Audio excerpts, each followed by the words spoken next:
আমার এই প্রথম বক্তব্য, এতগুলো কথা বললাম, গাফেল না হওয়া।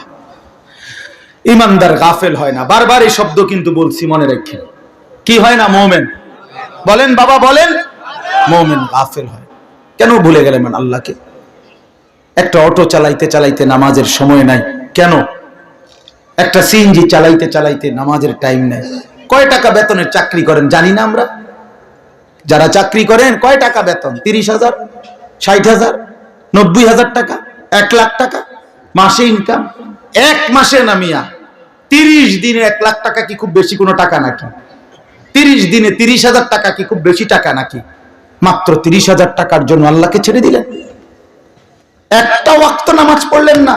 এই একটা বাড়ি করে, একটা বিল্ডিং করে, 2টা প্রাইভেট কার চালাইয়া, আস্তাগফিরুল্লাহ, এত অল্প দামে আল্লাহকে প্রত্যাখ্যান করলেন।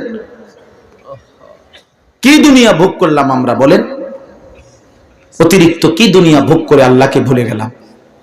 ইয়া আইয়ুহাল ইনসান মা গাররাকা বিরাব্বিকাল কারীম।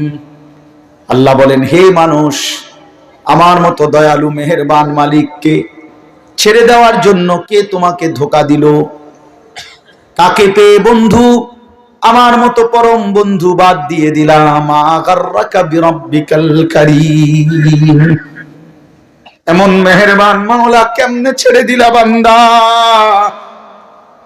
কোন মা যদি বলে 6 মাস যদি কোনো সন্তান কোন মায়ের খবর না নেয়, একটা ফোন করে না, কোনদিন জিজ্ঞাসাও করে না, 6 মাসের ব্যবধানে কোন মা যদি বলে সন্তানকে, বাপ আমি তোর সেই মা যে তোরে 9 মাস গর্ভে ধারণ করেছি, আমি তোর সেই মা যে তোরে 2 বছর বুকের দুধ খাওয়াইছি, সন্তান আমার 6 মাস এমন গর্ভধারিণী মাকে কেমনে ভুলে গেলি? সেই সন্তান পাথর দিল হলেও তো দিল নরম হয়ে যাবে।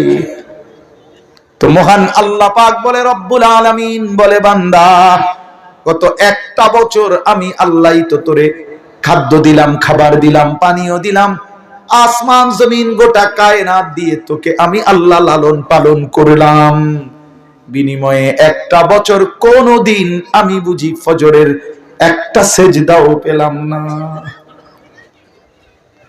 কেমনে পারলি বান্দা? আমার মতো মালিককে ভুলে যেতে পারলা কেমনে? কি জবাব হবে?